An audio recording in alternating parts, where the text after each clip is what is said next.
This episode of Simple Civics Greenville County is brought to you by Dolly Parton's Imagination Library, providing free books to children 0 to 5 throughout Greenville County. To sign up, visit greenvillefirststeps.org/freebooks. That's greenvillefirststeps.org/freebooks. Here in Greenville County, FILOs, or fee in lieu of taxes, have been in the news lately, and with budget season just around the corner, are certainly going to be once again. But what are FILOs, and how are they connected to the funding of our local schools? I'm Catherine Schumacher of Public Education Partners, and on this episode of Simple Civics Ed Talks, we wrap up our 3-part series on school funding in South Carolina and Greenville by discussing FILOs and other tax abatement programs, and how decisions made by our county council impact resources available for the teachers and students of Greenville County Schools. I'm joined by Derek Lewis, Executive Director of Greenville First Steps and a former Greenville County Schools trustee.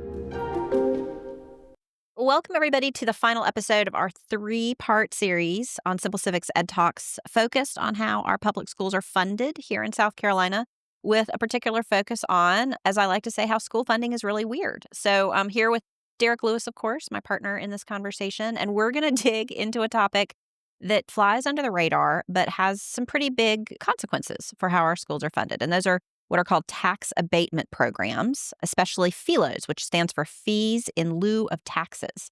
And we're going to really talk particularly about Greenville County Schools and some recent conversations and developments and debates about that topic here. So, Derek, why don't you walk people through what a FILO is and why we have them?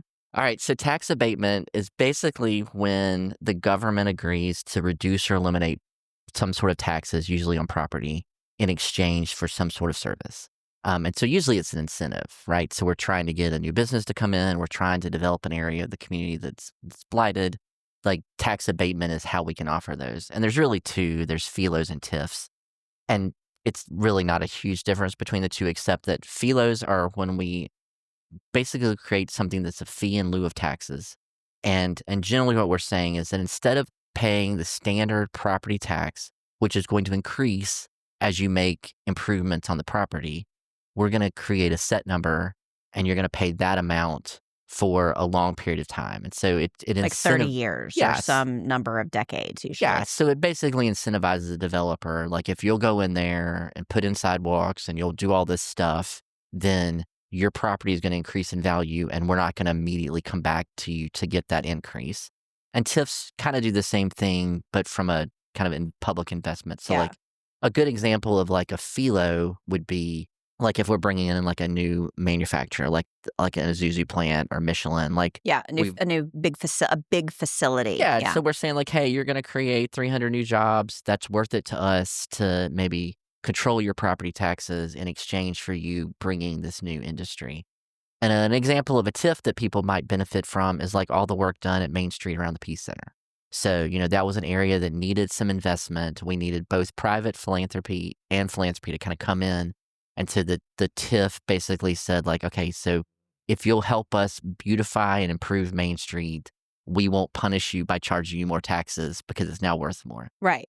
The big difference between a FILO and a TIF is that FILOs are typically negotiated by the county and no one else. Right. And so remember from our earlier episodes that your property taxes for a business go to the county, they go to the art museum, they go to the school district, they go to the fire districts. So the county says in a FILO, this is the amount we're going to collect from you. And then the county decides who's getting shorted on that. And, it may be a lot or it may be proportionate. It may be whatever the county decides.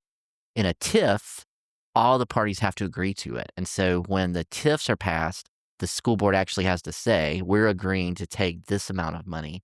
So really that's the big difference, is who's making that agreement with the developer or the industry. Yeah, and the trustees get a vote. And so, when a TIF happens, there's a vote. And when a FILO happens, there isn't really. And so, that's, I think, one of the challenges with the FILOs. And so the catch is that in lieu of fees, over time might be less than what the property taxes would be once that full redevelopment happens. Yep. But there's not a lot of revenue being generated by a lot of these sites now. So, you're kind of trading off the sort of short-term and long-term benefits. Yeah, like I think a really good example of like a TIF that we've recently done is like looking at Lawrence Road Right. and the Lawrence Road corridor, and where now I feel like I'm a local because I'm going to say where the old Sam's Club used to be, or where Right. the old Best Buy used to Yeah, be, and is now just it's an just like empty lot. empty lots with concrete. And that empty lot isn't generating a Any lot of taxes. taxes. Right. And so for the community to see that developed into, a housing unit or something that could generate taxes, in the long term, that's going to be a huge benefit. And it's a lot more than what we're collecting now. But there's that gap of 20 or 30 years where we're not going to see an increase. And I think that's one of the things that the board wrestled with a lot on the school district was, should we be trying to get every increase as immediately, or are we okay with like, this is for the greater good of the community, and so we're going to do this thing and realize that it may be 20 years before we see some sort of financial return on that investment? The challenge is that the control over FILO dollars in particular is not held at the district, right? That is sort of the county or the municipal area that is sort of doing the FILO. And so I think that's been where the tension has happened. And the research, we've done some research that shows that FILOs and other tax abatement programs are costing South Carolina schools about $400 million each year. Now, some of that gets pulled back, right? Because the county council says, all right, Greenville County Schools, you can have, X million of dollars. But it's about $30 million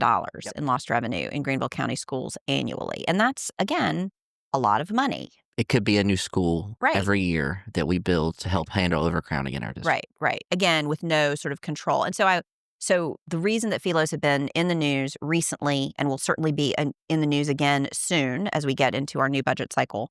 So how this played out last spring, Derek, give a quick sort of, a TikTok, not actual TikTok, but a TikTok as the sort of what happened when, what happened last spring in the conversation about FILOs for the fiscal 26 budget cycle. Yeah, and full transparency. So I experienced this one as a spectator, not as a board member, because I have rotated off the board. Right. But my understanding was that the school district had created its budget and had a pretty good idea of kind of what it was going to spend.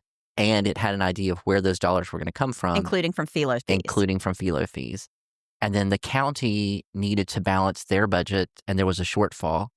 And my understanding was the direction to the county administrator was, we'll find that money somewhere. And the original proposal was, well, we'll take it from these FILO dollars that were promised to emergency services, to school districts, to the other entities. Municipalities, other cities, because these other FILO money, the fees get paid out. It's not just school district. I think that was an important part of the conversation too. It's some of the fire districts, other municipalities in the county. So it isn't just a school district, conversation. And so those dollars were dollars that those municipalities had already included in their next year budget. They were waiting on the county to approve its budget to get everything finalized. And then I think they were surprised that now on the table was the idea that we would have those dollars clawed back. Right. And so I think the community, from what I could tell, the community was as equally concerned about schools losing money as they were about fire stations losing money. And so because in some cases it was almost the whole fire station budget. Yeah. I mean, it was significant. Yeah. So I think the county rightly, stepped back and said, okay, well, we'll keep you whole for the current FILO deals that we have, but going forward, if we make future FILO deals, then the county may not distribute that money in the same way. Exactly the same way. And to give credit, and I think we've now spent, I don't know how many minutes talking about school funding. And I think we have a lot of new county council members, and I think they've really been learning about how this works too. And so I know the trustees of the school district appreciated sort of putting the pause button on changes and recognizing that the work had already been done to create a balanced budget, didn't require a tax increase. And so having to figure that out, because, county council wanted to pay for roads, which is really something we need to do. We need to figure out how to do it. They had promised several of them that they wanted to do a millage, they wanted to do a tax cut for it. And again, this sort of balance of how do you balance what, political needs and funding needs. It's a really complicated process. So I think one of the good outcomes of a robust civic debate, which everyone who paid attention, it was a robust civic debate last spring, is that it's an opportunity for learning.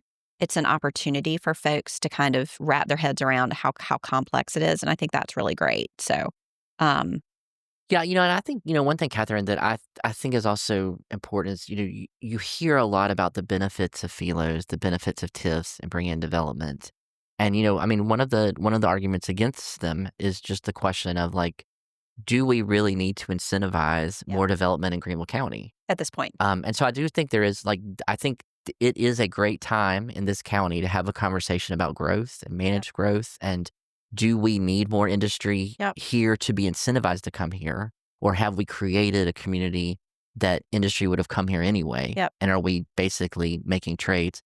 One of the other arguments I heard, which I thought was really interesting when I was on the school board, was we offer these huge incentives to large industries to come that may hire, 300 employees. But if you collectively looked at like all the florists or all the bankers, like they're hiring more employees than that. Right. But we don't offer the same incentives to small businesses. Right. And so should we be looking at maybe FILOs or TIFs for, incentivizing small business creation rather than kind of large industry creation? Yeah. But, And I mean, the other topic that's been coming up a lot is impact fees. That's something that we'll be hearing, which would put sort of more of an onus on folks that are coming in and building some of these subdivisions, some of the things that are pressuring the system, and different ways of looking at it. And again, there's a robust debate and discussion about what are the impacts of that. Would it slow things down? Would that be a bad thing? I think, all of that is legitimate conversation. I think that what's interesting about FILOs and TIFs and other sort of tax abatement strategies, they're all part of this very complex system. And we've now spent 3 episodes of this podcast talking about a really complex system. What we would really want folks to do is to continue to again, pay attention. The budget process is going to get started. We could have, initial presentations of budgets from different entities really soon. And so I think how those all play with each other, particularly coming from the county, and then trickling down to different entities like Greenville County Schools, to the fire districts, all of that is really, really important. Yeah, and I think I think finance is a really difficult thing to deal with. And I think, there's state finance and federal finances, and there's local county finances and local municipalities.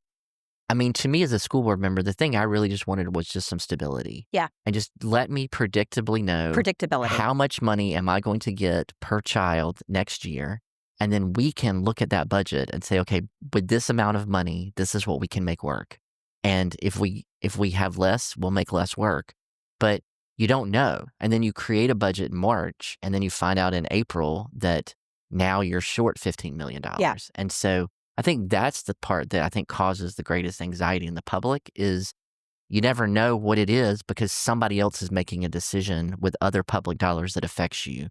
And it's that stability that's going to help us hire great teachers, build the schools that we need to grow into the future, and make sure that our kids are getting the education that they deserve and that our community deserves. When you and I talked about doing EdTalks, we knew we wanted to lift up happy stories, right? We wanted to talk about the great work that teachers are doing. We wanted to talk, point out wonderful programs and community partners that are supporting the kind of educational journey from kids from, birth to employment. And so, but having these sort of conversations too, where we're kind of digging into some more chewy content, I think is really important. And we know that Simple Civics listeners are up for that.